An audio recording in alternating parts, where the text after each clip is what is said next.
Hey everyone, welcome back to Metanoia. My name is Carrie Jane. If you're wondering why I'm wearing such an extravagant robe in this video, it has to do with the topic of this video, which is the 8 life path. And for those of you who are new to numerology, those of you who are new to my channel, you probably don't know that the number 8 has a lot to do with this physical reality for an 8 life path that sometimes looks like appreciating the quality of life, maybe even sometimes indulging a little bit. So I'm looking the part, I'm playing the part as I sit here and open up about me writing the 8 life path. And there's just a lot of things that I want to go over before I start talking about this. First of all, I've been holding out on making this video and talking about it due to the nature of the subject. Okay, I'm going to be talking about how I wrote about a pandemic before the pandemic. So a lot of things to worry about here. First thing is I'm worried about my channel getting flagged, or just having some kind of issue with uploading this video, and what happens after because of the subject matter. They're very heavily censoring stuff these days, especially on this topic. So I'm very concerned. Hopefully this video gets to you. Hopefully my channel doesn't get taken down. It's really awful that we can't just talk about current events these days. That's a whole scary nightmare topic for another video, but I've had this chapter published on my Substack for a long time now, and I announced on Substack that I would eventually write a post, make a video, having something on record about this experience that I had while writing it and creating it, and before and after. But I've been afraid. So thank you for watching. Hopefully this makes it to you. That's the first thing. And as some of you will soon find out, it will make sense to you why I need something on record for writing what I just wrote about, because I know many people who might stumble upon Metanoia and maybe even take the chance of getting to a paid subscription to read all of Metanoia, where they get to the executive and they get to the end of it and they're like, did this girl use current events as inspiration for this chapter? No. Read the title of the video. Again, I wrote about a pandemic before that pandemic, and then it happened. Or, obviously something very different from what I wrote about happened, but there's a lot of eerie similarities too. So I was put in this position, this very awkward, scary position of like, do I publish this? At least it's just on Substack right now. I have a very small audience. Only a couple of people have been kind enough to get past the paywall to read this content. So I'm protected in that way. But if it ever gets to be any more popular, I need a video linking this to explain what happened, because you'll see. Sit tight. Next thing is, this is obviously a spoiler. So please, for the love of God, don't watch this video if you are considering subscribing to Metanoia on Substack. If you are entertaining the idea of reading Metanoia, maybe just pause this video, go to the link in my description, read the first chapter or so, the first few posts on Metanoia. Maybe you vibe with it and you decide, yeah, okay, maybe I'll put this video later for another time. Maybe you don't, and you don't think you'll ever really get to reading it. Then, sit tight here. But there's no way for me to not spoil this entire chapter. Really, I'm making this video for everyone who has already read this chapter. So you have been warned. Also, thank you for watching, liking and commenting, subscribing, so that, you know, those who are meant to find Metanoia can. And I feel kind of awkward for the first time, not just scared, making this video, because I'm posting this to YouTube, but then I will be putting this in a Substack post. Those are two very, very different audiences. Substack is basically a writing community, people who like to consume fiction, and everyone on YouTube wants to consume numerology content, and those obviously do not intersect. So I kind of don't know who I'm talking to right now. So for my Substack viewers, thank you so much for reading my content. Thank you so much for engaging with it. Whenever you've shared anything ever of any of my posts, not just Metanoia, because I do write a lot of other kinds of things on there. Just thank you so much. I hope that this is of use to you if you have read this part. I hope you find it interesting. And for those of you who are taking the time to watch this video on YouTube, even though it's not directly talking about like a forecast or, you know, something that might not necessarily apply to you personally, thank you so much for taking the time to watch this video. Am I ready to talk about it? I guess I'll have to be. So when did I start writing this chapter on the 8 life path, the executive? It was pre-2020.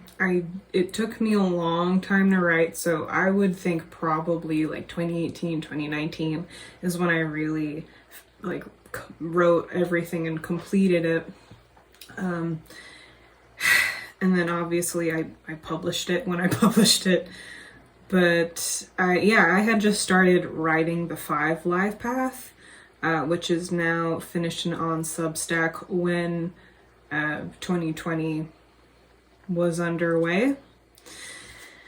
And so the creation of the executive, let's talk about that.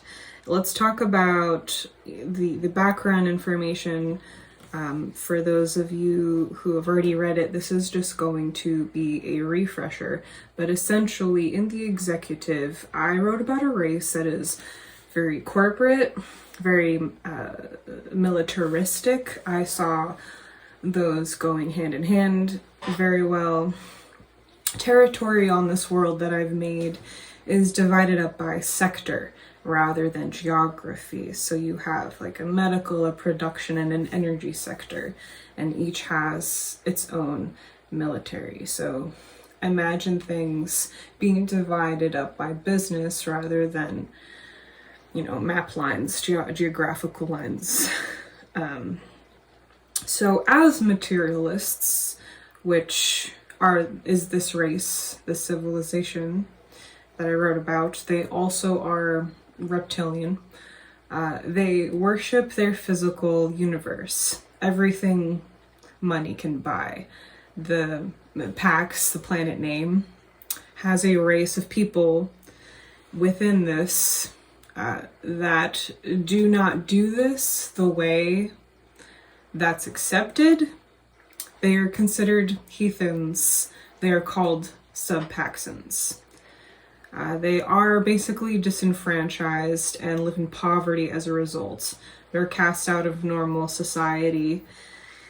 And as those of you who have read Metanoia know, I start this chapter out in the middle of this pandemic, and our main character, who is a doctor, is contending with this. It's chaos. There's a lot of death, there's a lot of carnage, and the subpaxons are affected by this the most. It's presumed that this is because they are disenfranchised. You know, they're not living at the same quality of life as everyone else. So yeah, probably that's why they're getting sicker. That's the general belief.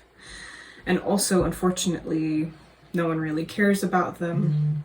That's another thing. However, even though the subpaxons are the ones that are the most affected by it, there's still a lot of breakthrough infections where a lot of just regular people in the society that everyone has accepted is godly, is right. They are also getting sick and at times dying from it. So they also care about finding a cure for this disease. They're worried that they will eventually succumb to it and die off like how the Subpaxons are in this universe. So that's the background information. Now, I really have to get into the spoiler part of this. So again, you've been warned. But so the reason why I chose to write about this, or what inspired me to write about this pandemic and the way that I did it too, was that DNA was my favorite subject in biology. I did very well in biology in high school. And I do have a science background, and within the DNA unit, you learn a lot about virology. Those go hand in hand. So if you're paying attention to the DNA unit, you're learning a lot about viruses, how they work, etc. And one of the things that we talked about in my education, at least, was the likelihood of viruses being the bioweapons, the warfare of the future through bioweapons. This was probably the next thing that we had to worry about. It wasn't a science fiction fantasy idea. It was like, no, this kind of research has already happened and we have to worry about it now, because technically, based on what we know, you eventually could figure out how to manipulate a virus to attack a demographic. And perhaps, who knows how specific that could be. That could be for a whole race of people, or it could just be like one person. Who knows? But this is something that we have to think about now. Terrifying. It's also in this education system, which was deeply flawed, but I had a New York State education, so it was a little bit better than what you would encounter in some other parts of the country. We learned a lot about the Holocaust. We learned it when we were 11. There was like months we spent on the Holocaust. They did not spare any details. We saw all the photos. I have very vivid memories of learning about the Holocaust.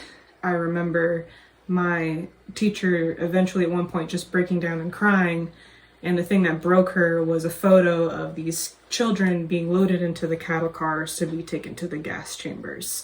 And the person that I am, the kind of empathy that I have and the horror that I've always experienced on this planet, being so sensitive, when I went through this chapter of my education, it's like something clicked. I was like, oh, that's actually the world I'm living in. That deep, dark, putrid, disgusting, dense feeling that I walk through every day, that's what it is. That is the world that I'm living in. I can feel it. And that was cemented in it. So, yeah, it's not really plausible for people to conceptualize genocide, but for whatever reason, as the human race, we are genocidal. That is just what we go right towards, it seems. That's what, it's a never-ending story here on planet Earth, on the marketplace planet. It's just genocide after genocide after genocide.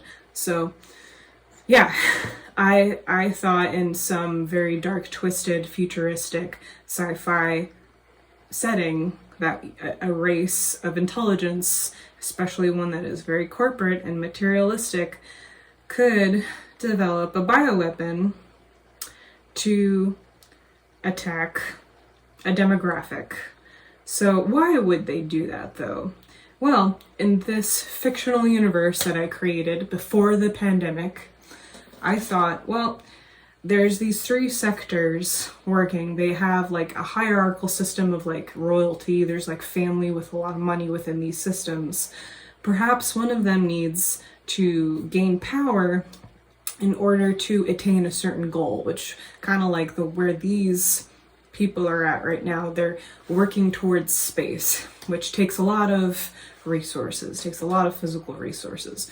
Where do we get the money for that? Well, let's try how do we get first of all a distraction and then resources funneling into this one specific thing. Okay, how about we use the subpaxin race by infecting them, but hey, that's gonna leach over. Now we have all of our concentrated resources trying to contend with this illness. We're gonna use that funding because sickness is very profitable, guys. And you see, this is why I was so scared to publish this.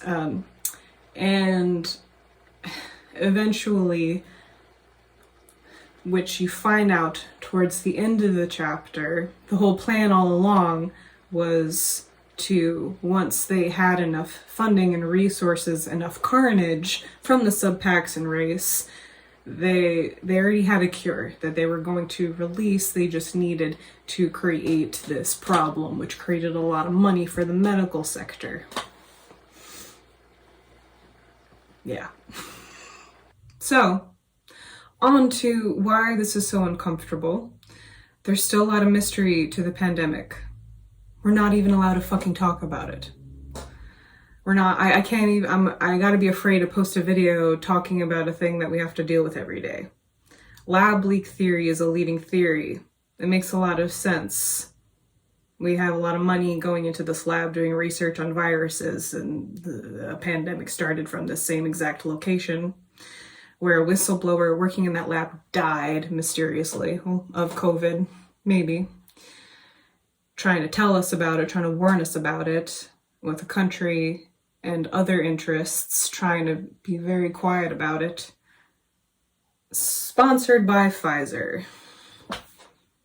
In all your media, you have that little, this message is brought to you by Pfizer. Now whenever I see a sick person, I think, sponsored by Pfizer. There's no way to know what's actually going on anymore in this world. It's terrifying. It's terrifying when fiction has a few similarities to this world in this way that I'm talking about. Some differences from what I wrote about that would obviously not even relate at all to actual reality, to the actual pandemic, is that on this world, the vector of infection that they choose was these gnats. I was thinking like West Nile virus, which, once it gets into the environment, it's there, and it's supposed to just attack the subpaxin race, but because of race, the way race works, there's no clear lines, really. So of course it's going to affect the general public eventually and get out of hand. So the only reason why they did that in my fictional universe was because they already had the cure beforehand. That's why it was allowed to be happening in the first place. It was a money-making machine. Disease makes a lot of money in both worlds. It really does. You can argue whichever way, but it does make a lot of money. And all the research that happens within our medical sector, not the fictional one, predominantly comes from the people making the drugs. Just watch Dope Sick. Watch, there's another one. There's another TV series. I don't think it's on Hulu. I think it's on Netflix, talking about what happened with OxyContin. How is it so hard for people to understand that could happen with all of our medications?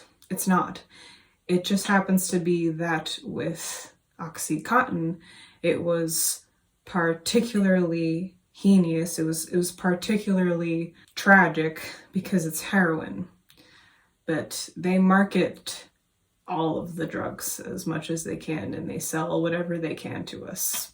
And it's not really for our health, It's not that hard to believe that everything is done for business anymore and not for the greater good. That's not a conspiracy theory. That is history. This is history. It's just the same story over and over and over again. It's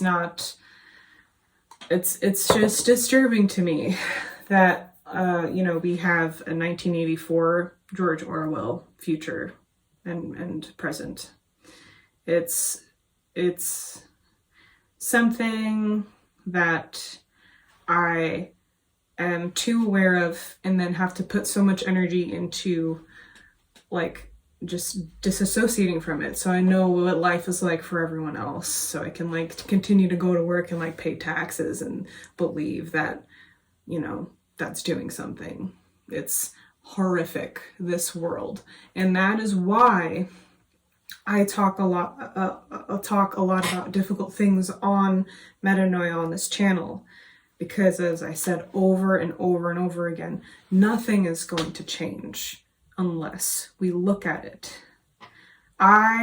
Just to zone in on a very small example, very specific example, I know so many people who suffered trauma, and I've spoken with them, and a lot of them wish that people could be strong enough to handle the truth, so that when their 5th grade self went to their teacher and told them what was happening at home, they would believe them. Silence always helps the oppressor. Not looking at things will damn us into repeating things and be on this hellscape planet forever. So, yeah, numerology is a tool, and this is how I'm using it. And most people will use it to try to get more money and try to feel good in however many places. But for me, I will not feel good until actual transformation happens and we fundamentally change on this planet. And that's not going to happen with me. It sure is not going to happen with my tiny YouTube channel and my silly book and everything that I've done here. But I know if enough people are at least just willing to look at this planet, really look at it, it can't not change eventually. I really believe that. And that's hard to articulate. This is where the English language fails me, as it often does. The English language is very limiting. It's very hard to convey everything that you need to know that I'm trying to tell you in this video. That is why once the pandemic happened and I had started a Substack and I was sitting with myself for a long time do I publish this? How is this going to be received? I know that no matter what I do, if I ever have it go to print, people are going to think that I use the pandemic as inspiration for this chapter. There's really nothing that I can do about that. But how eerie is that, honestly? For those of you who who know me and have, some of you, there's about 2 or 3 of you who know me beyond this channel, and you can attest that I wrote this part. You read it before the pandemic happened.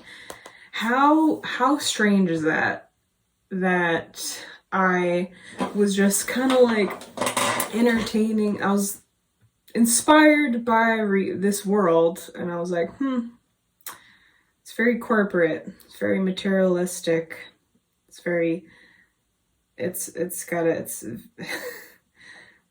it's got all of its money in a military, and we have bioweapons to worry about. Let's put that on a race, a fictitious race, and see what happens. And it came up with a pandemic in which that was really just used to carry out genocide while simultaneously gaining funding for whatever personal interest they had in themselves. And then, yeah. And now we're living in this post-pandemic world where, I mean, we're still dealing with it. I have long COVID right now. I'm struggling. Where we don't know what's going on, and we're not allowed to know what's going on, and no one will tell us the truth. And but one thing is for certain, which is a lot of people are making a lot of money right now. Make no mistake, not a single one of you represent us, and you will rot on a world of your own creation. Not you, the viewer of Metanoia. No, that is something that I tell these people who are capable of this, who are capable of genocide, who are really just willing to simply do anything at all, it doesn't have to be genocide, to make a buck and to secure their own family name. It doesn't have to look like killing an entire race. It could look like something else, but also horrific. And that is the kind of person that is running the world right now. So, yeah. Make no mistake, you will rot on a world of your own creation. You're not safe from it. So stop kidding yourself. It was overcast, a little bit cloudy the whole time I tried to record this video, but the sun's coming out now. I think that's a good sign, as dark as this went. As it often does with the number 8. I have said many times that 8 can be this very dense feeling, as much as it is about, abundance and monetary gain and all this stuff we want, all the human ego stuff that we want. It can be very much about confronting what's real on this 3D planet and things like justice and karma fulfill itself. So the next video really that I have to make is about the 8th year. And I will mention this video. I don't really expect many of you to watch this because, well, not many of you have read Metanoia. And this is not a video of me telling you how to make money. Sorry. You have to understand that as a numerologist, that's what most people come to me for, Not those of you who have stuck around for a long time, you're the complete opposite of this. But you have to understand that after doing this for over a decade, most of the people flooding in are just like, I need you to tell me I'm special. Here's money. Like, first of all, you're completely disempowering yourself. This could help you in much more deeper ways if you're willing to look at it. And they don't want that. They're paying for a certain kind of experience, which is not helping them. And I'm here to help you, and I'm here to help the world. This is what this looks like. It's very difficult. It's very hard. But the sun came out. The sun came out. I'm going to take that as a good sign. Okay? Thanks for being on this weird journey with me. You gotta laugh about it sometimes. Life is really weird. I feel really weird about it. There's been so many instances, not just this, where I thought, hey, it would be interesting if this happened, and it happened. This has happened to me many times, actually. But yeah, just thank you so much for all of you who were willing to read Metanoia. There's like maybe, 7 to 10 of you, whether you went on a Substack and started reading it, or, you've known me for a long time, you've been on the channel a long time. Just thank you so much for being here. Thank you so much for sticking with me, despite how, despite how difficult it gets with the stuff that I choose to talk about. Everything is going to be okay. And that is why I always, especially in my monthlies, when I do talk about this kind of stuff, I give you advice and I tell you, this is how actually we're going to do great this month, and this is how it's going to work out, because it is going to work out and everything's going to be fine. And if you write a story that has a dystopian setting and it comes true, let me know about it. I want to hear about it. Where's my support group? This is just, it's so weird, guys. It's been very strange. I'm still going to tiptoe around it, knowing that not many people have watched this video, but at least being content that I have something on a record somewhere of me talking about, you know, what happened here. So let me know if you have any questions about Metanoia, or let me know if you have any questions about this chapter, anything that I've written. I'm happy to answer. You can do it in the comments here on YouTube or on Substack. I'm going to be posting this to both platforms, and I'm gonna wrap it up here. I hope that I said everything that I need to say. Potentially a part two if I didn't go over everything, or if you guys do end up bringing up stuff and I say, oh, that would be good to talk about, that would be good to mention. And stay tuned for the monthly that I'll do in November, and the video where I talk about the global year number 8, which is happening in 2024, and everything that I've got going on Substack, you know? So happy reading, happy writing, happy creating. Yeah, I hope you're all doing well. Take care.